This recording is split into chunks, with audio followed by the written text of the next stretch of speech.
সংবাদের শুরুতেই প্রধান শিরোনাম। চলমান উত্তেজনার মধ্যেই পাকিস্তান সফরে ইরানের স্বরাষ্ট্রমন্ত্রী। দ্বিপক্ষীয় সহযোগিতা ও আঞ্চলিক পরিস্থিতি নিয়ে আলোচনা করতে ইরানের স্বরাষ্ট্রমন্ত্রী ইস্কান্দার পাকিস্তান সফরে গেছেন। সোমবার ২০ জুলাই তিনি ইসলামাবাদ বিমানবন্দরে পৌঁছান। তার সঙ্গে একটি উচ্চ পর্যায়ের প্রতিনিধি দলও রয়েছে। এদিকে সৌদির বিরুদ্ধে নৌ অবরোধ ঘোষণা হুতির। সৌদি আরবে বিরুদ্ধে নৌ অবরোধের ঘোষণা দিয়েছে ইরান সমর্থিত ইয়েমেনের হুতি বিদ্রোহীরা। গতকাল সোমবার দেয়া এক বিবৃতিতে তারা জানায়, সৌদি জাহাজ চলাচল লক্ষ্য করে এই অবরোধ তাৎক্ষণিকভাবে কার্যকর হবে। আরও থাকছে, কানাডার পণ্যে ৫০% শুল্ক বসালেন ট্রাম্প। কানাডা থেকে আমদানি করা বিভিন্ন পণ্যের উপরে ৫০% শুল্ক আরোপ করেছেন মার্কিন প্রেসিডেন্ট ডোনাল্ড ট্রাম্প। সর্বশেষ জানিয়ে দিব, ইউক্রেনীয় বন্দরে জাহাজে রুশ হামলা, ৪ ভারতীয় নাবিক নিহত। ইউক্রেনের ওডেসা বন্দর ছেড়ে যাওয়ার সময় একটি বাণিজ্যিক জাহাজে হামলা চালিয়েছে রাশিয়া। এতে ৪ ভারতীয় নাবিক নিহত হয়েছেন। এ ঘটনায় আরও একজন ভারতীয় গুরুতর আহত হয়ে সংকটাপন্ন অবস্থায় রয়েছেন। খবর এনডিটিভির। দর্শক, এতক্ষণ শুনলেন সংবাদ শিরোনাম। এবারে বিস্তারিত খবরে যাওয়ার আগে ভিডিওতে একটা লাইক দিয়ে পুরো ভিডিও দেখার অনুরোধ করছে। চলমান উত্তেজনার মধ্যেই পাকিস্তান সফরে ইরানের স্বরাষ্ট্রমন্ত্রী। দ্বিপক্ষীয় সহযোগিতা ও আঞ্চলিক পরিস্থিতি নিয়ে আলোচনা করতে ইরানের স্বরাষ্ট্রমন্ত্রী ইস্কান্দার পাকিস্তান সফরে গেছেন। সোমবার ২০ জুলাই তিনি ইসলামাবাদ বিমানবন্দরে পৌঁছান। তার সঙ্গে একটি উচ্চ পর্যায়ের প্রতিনিধি দল রয়েছে। বিমানবন্দরে ইরানের স্বরাষ্ট্রমন্ত্রীকে স্বাগত জানান পাকিস্তানের স্বরাষ্ট্রমন্ত্রী মহসিন নকভি। এ সময় স্বরাষ্ট্র প্রতিমন্ত্রী তালাল চৌধুরী তাকে ফুল দিয়ে শুভেচ্ছা জানান। পাকিস্তানে নিযুক্ত ইরানের রাষ্ট্রদূত রেজা আমিরি মোকান্দামও উপস্থিত ছিলেন। অতিথি প্রতিনিধি দলকে স্বাগত জানিয়ে মহসিন নকভি জানান, পাকিস্তানে তার ভাইকে স্বাগত জানাতে পেরে তিনি আনন্দিত।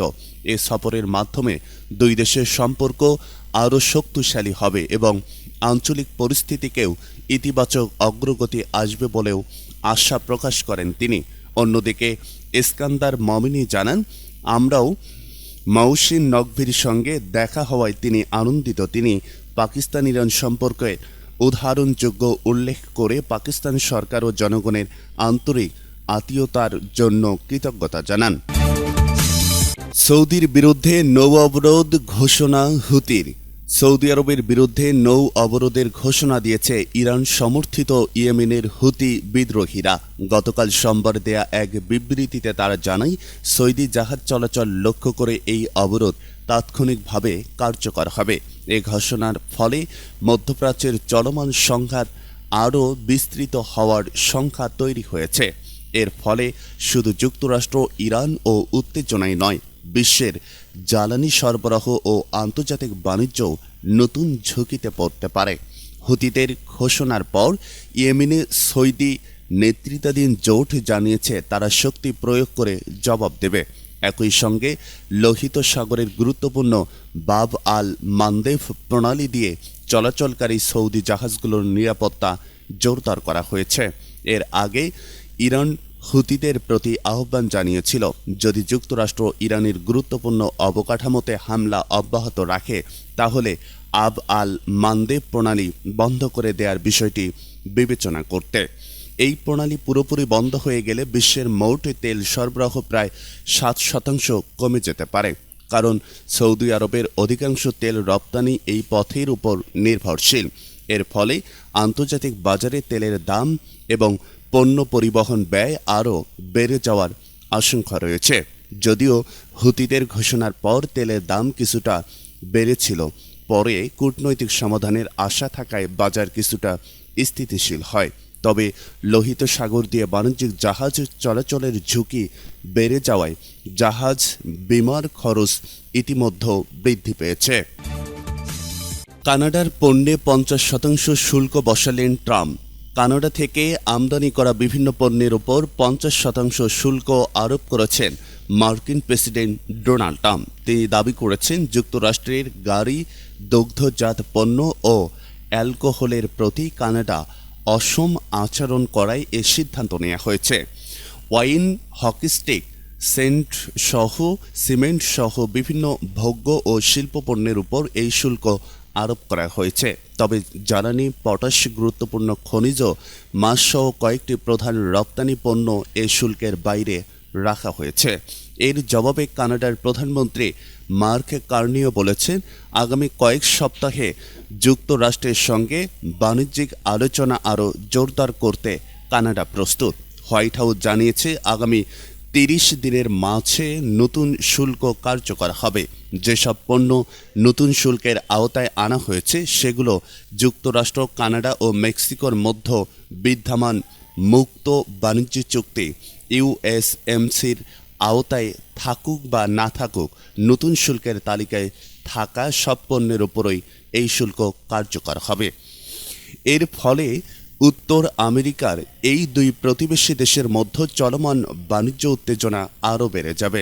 সামাজিক মাধ্যম এক্সে দেয়া এক বিবৃতিতে কার্নি বলেন, কানাডা, যুক্তরাষ্ট্র, মেক্সিকো চুক্তি লঙ্ঘন করে যুক্তরাষ্ট্র একের পর এক শুল্ক আরোপের যে একতরফা বাণিজ্য পদক্ষেপ শুরু করেছিল, শুল্ক আরোপের নতুন এই সিদ্ধান্ত তারই ধারাবাহিকতা।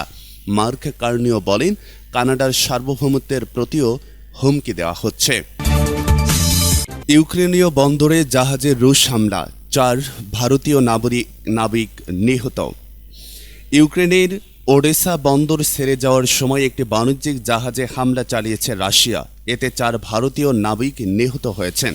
এ ঘটনায় আরও একজন ভারতীয় গুরুতর আহত হয়ে সংকটাপন্ন অবস্থায় রয়েছেন। খবর এনডিটিভির। ভারতের পররাষ্ট্র মন্ত্রণালয় জানিয়েছে, গত 19 জুলাই সন্ধ্যায় এমভি গোল্ডেন লিও নামের জাহাজটি ওডেসা বন্দর ছাড়ার পর হামলার শিকার হয়। হামলার সময় জাহাজটিতে 17 নাবিক ছিলেন, যার মধ্যে 5 জন ভারতীয়। মন্ত্রণালয় আরও জানায়, ইউক্রেনে অবস্থিত ভারতীয় দূতাবাস পুরো পরিস্থিতি নিবিড়ভাবে পর্যবেক্ষণ করেছে এবং ক্ষতিগ্রস্তদের সর্বোচ্চ সহায়তা দিতে কাজ করছে। নিহতদের পরিবারের প্রতি গভীর শোক এবং আহত নাবিকের দ্রুত সুস্থতা কামনা করছে ভারত। ভারতে হামলার তীব্র নিন্দা জানিয়ে বলেছে, বাণিজ্যিক জাহাজে হামলা বেসামরিক নাবিকদের জীবন ঝুঁকিতে ফেলা এবং আন্তর্জাতিক নৌ চলাচল ও বাণিজ্য বাধা সৃষ্টি করা অত্যন্ত নিন্দনীয়। ইউক্রেনের কর্মকর্তাদের দাবি, রাশিয়া ক্রুজ ক্ষেপণাস্ত্র দিয়ে জাহাজটিতে হামলা চালিয়েছে। তাদের মতে, সাম্প্রতিক সপ্তাহগুলোতে কৃষ্ণ সাগরে সংঘটিত সহিংসতার মধ্যে এটি সবচেয়ে প্রাণঘাতী হামলাগুলোর একটি। ইউক্রেনের নৌবাহিনী জানিয়েছে, গিনি বিসাওয়ের পতাকাবাহী জাহাজটি ভুট্টা বহন করছিল এবং এতে ভারত ও সিরিয়ার নাবিকরা কর্মরত ছিলেন। 3টি ক্রুজ ক্ষেপণাস্ত্রের আঘাতে জাহাজটিতে আগুন ধরে যায়। ইউক্রেনের সমুদ্র বন্দর কর্তৃপক্ষ জানিয়েছে, সারা রাত উদ্ধার অভিযান চালিয়ে 8 জন নাবিককে জীবিত উদ্ধার করা হয়েছে। হামলায় মোট 9 জন নাবিক এবং 1 জন মেরিটাইম পাইলট নিহত হন। তথ্য অনুযায়ী জাহাজটির মালিক ভারতের মুম্বাই ভিত্তিক ওশান গ্রেস শিপিং লিমিটেডের। দর্শক, এই ছিল সর্বশেষ আপডেট। পরবর্তী নিউজ দেখার আমন্ত্রণ জানিয়ে এখনকার মতো বিদায় নিচ্ছি। আল্লাহ হাফেজ।